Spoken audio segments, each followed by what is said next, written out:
नमस्कार दोस्तों। आज हम एक बहुत ही महत्वपूर्ण विषय स्वास्थ्य और शारीरिक शिक्षा पर आपके साथ बात करेंगे। शारीरिक, मानसिक और भावनात्मक रूप से स्वस्थ कैसे रहा जाए। वर्तमान समय में जब हमारे बच्चे अपने अपने घरों में हैं, ऐसे में घर पर खेले जाने वाले कुछ खेल और शारीरिक गतिविधियां बहुत ही महत्वपूर्ण भूमिका निभाते हैं। शिक्षा का अधिकार अधिनियम 2009 स्पष्ट रूप से 6 से 14 वर्ष की आयु के बच्चों के समग्र स्वास्थ्य एवं विकास पर भी ध्यान केंद्रित करता है।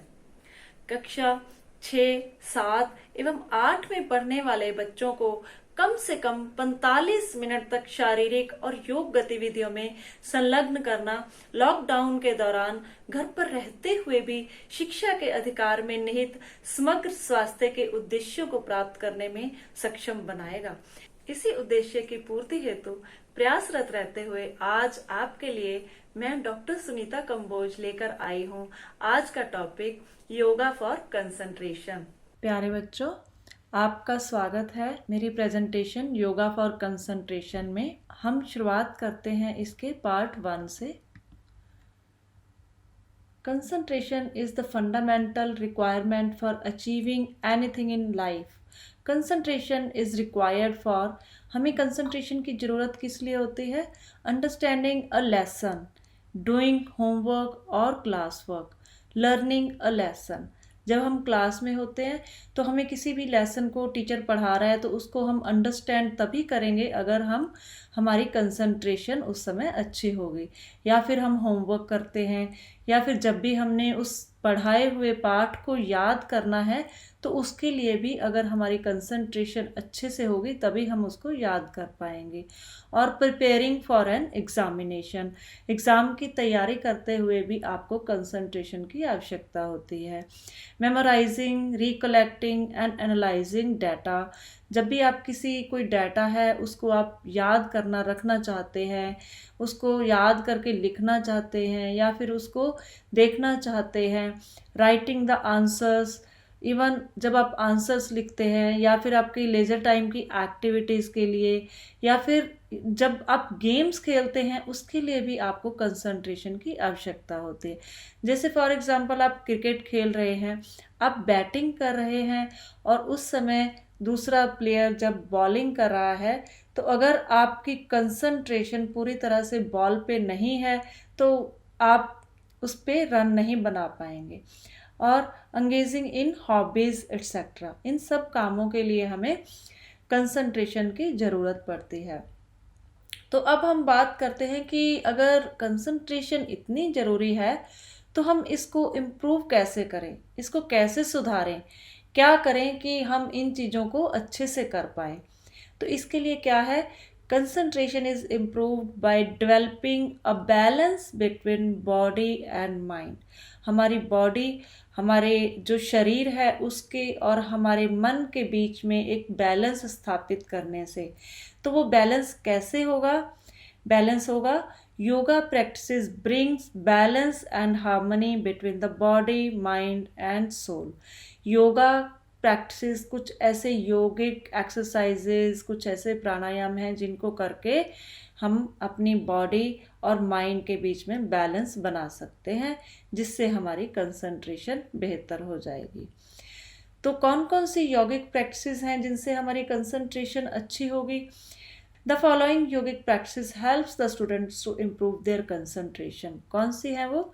यम, नियम, आसन, क्रिया, प्राणायाम, प्रत्याहार और मेडिटेशन। एक एक करके हम इन सब के बारे में जानेंगे। तो आज इस पार्ट 1 में जो हम करने वाले हैं उसमें हम 2 चीज़ें इनमें से समझेंगे, यम और नियम। यम क्या होते हैं और नियम क्या होते हैं। तो आइए देखते हैं।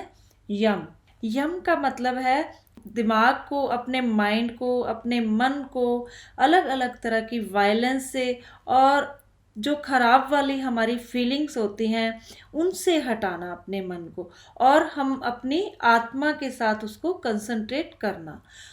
हमारे शास्त्रों में 5 तरह के यम की बात की गई है। ये है सत्य, अहिंसा, अस्तेय, ब्रह्मचर्य और अपरिग्रह। आइए अब हम इनको एक एक करके समझते हैं। तो पहला यम है सत्य। सत्य यानी truthfulness. Yogis always speak truth and avoid speaking ill words. जो योगी होते हैं वो हमेशा सच बोलते हैं और जो गलत शब्द बोलने से वो गुरेज करते हैं। या फिर हम इसको ये भी कह सकते हैं कि जब लोग योग करना शुरू कर देते हैं तो अंदर से ही सत्य बोलने की प्रकृति जागृत हो जाती है। दूसरा यम है अहिंसा। अहिंसा यानी non violence. When a person associates with yoga and respects non-violence, the feeling of violence is gone. जब हम योग करना शुरू कर देते हैं तो हमारे अंदर से वायलेंस की फीलिंग खत्म हो जाती है। वायलेंस जरूरी नहीं कि वो एक शारीरिक रूप से हिंसा हो, शाब्दिक रूप से, शब्दों के रूप में भी हिंसा हो सकती है।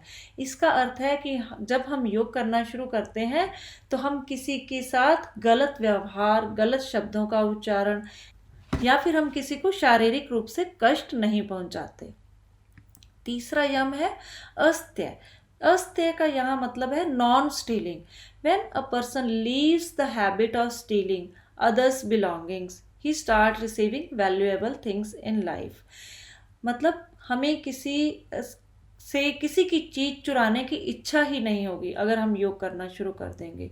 या फिर जो योगी होते हैं वो किसी की चीज़ें, दूसरे की चीज़ को उनको लगता है कि ये जब मेरी नहीं है तो इस पर मेरा कोई अधिकार नहीं है।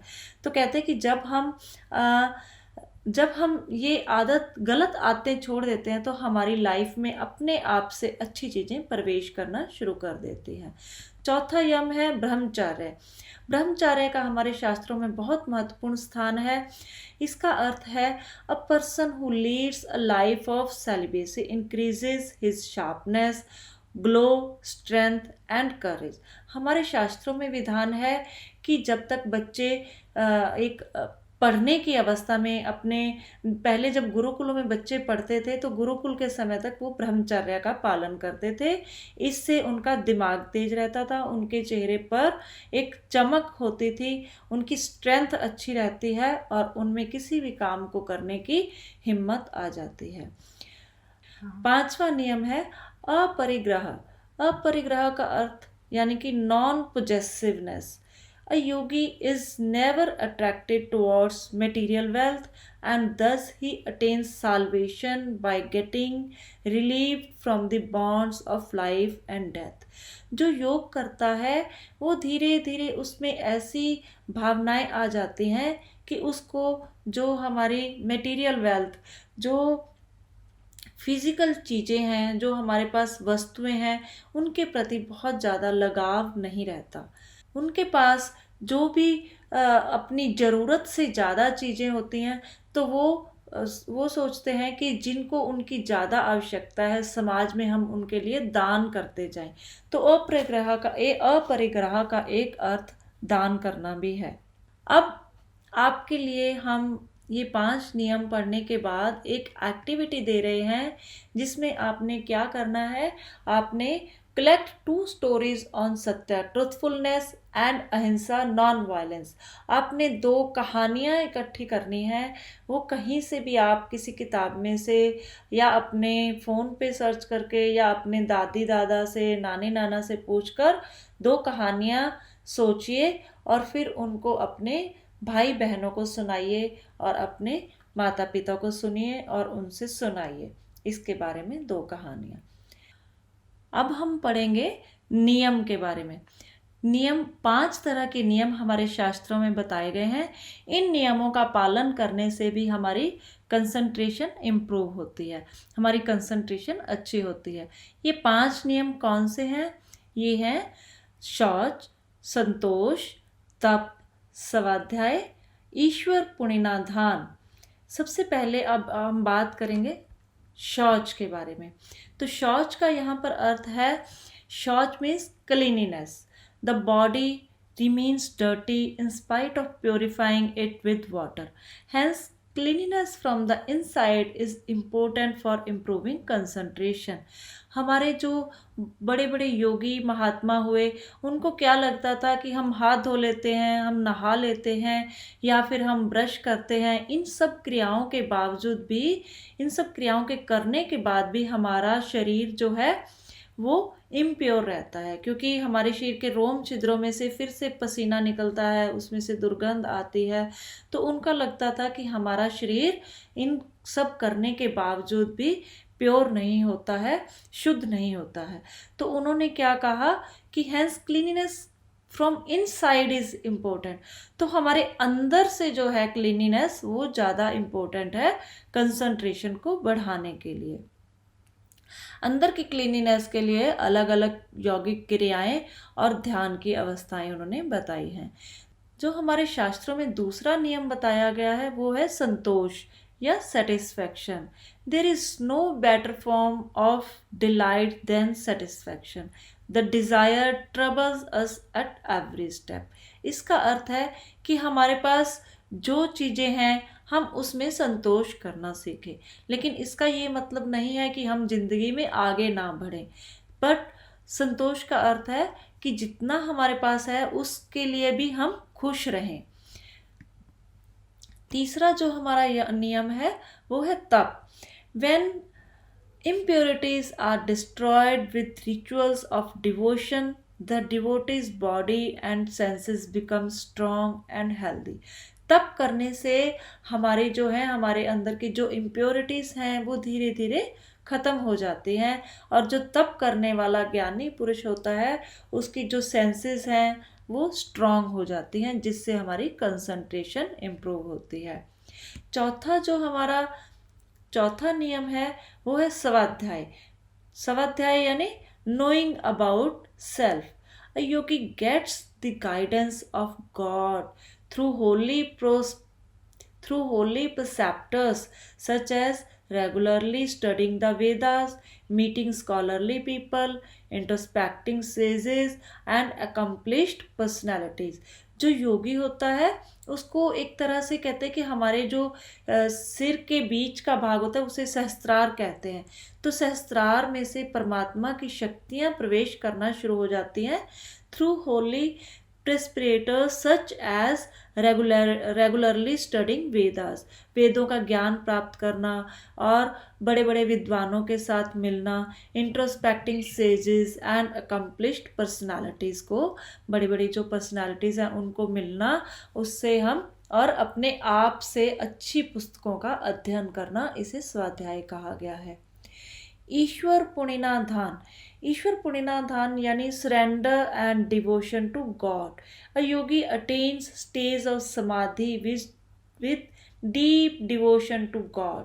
जो योगी होता है वो एक समाधि की अवस्था प्राप्त कर लेता है और उसकी परमात्मा के प्रति अखंड निष्ठा पैदा हो जाती है उसमें, जिससे कि कंसंट्रेशन बहुत अच्छी हो जाती है। तो इन 5 नियमों का पालन जिंदगी में करते हुए हम अपने जो हमारे मन की स्थिति है उसको अच्छा करके अपनी कंसंट्रेशन को इम्प्रूव कर सकते हैं। अब इन 5 नियमों का पालन करना सीखने के बाद आपके लिए यहाँ पर एक और एक्टिविटी है। उसमें मैं आपको क्या सलाह दूंगी कि आप योगिक एक्सरसाइजेस करें, मेडिटेशन करें, खूब हंसें। ये आपका होमवर्क है। खूब हंसें, बहुत अच्छी अच्छी जो आपके इंटरेस्ट की बुक्स हैं उनको पढ़ें, अपनी फैमिली के साथ समय बिताएं, कुछ भी नया सीखें। ट्राई अ जर्नल और स्टोरी। कोई भी छोटी छोटी कहानियाँ आप अपने इंटरेस्ट के अकॉर्डिंग छोटी कहानियाँ लिखें। Sing and dance to music. गाना गाएं, म्यूज़िक चलाएं, डांस करें। तो ये आपकी दूसरी एक्टिविटी है। Till now we have covered the following yoga practices. Yama, niyama. अब तक हमने 2 योगा प्रैक्टिसेस के बारे में पढ़ा, यम और नियम। बाकी के योगा प्रैक्टिसेस को हम भाग 2 और भाग 3 में पढ़ेंगे। इसके साथ ही हमारा भाग 1 खत्म होता है। आशा है आपसे भाग 2 में दोबारा मुलाकात होगी। Thank you very much.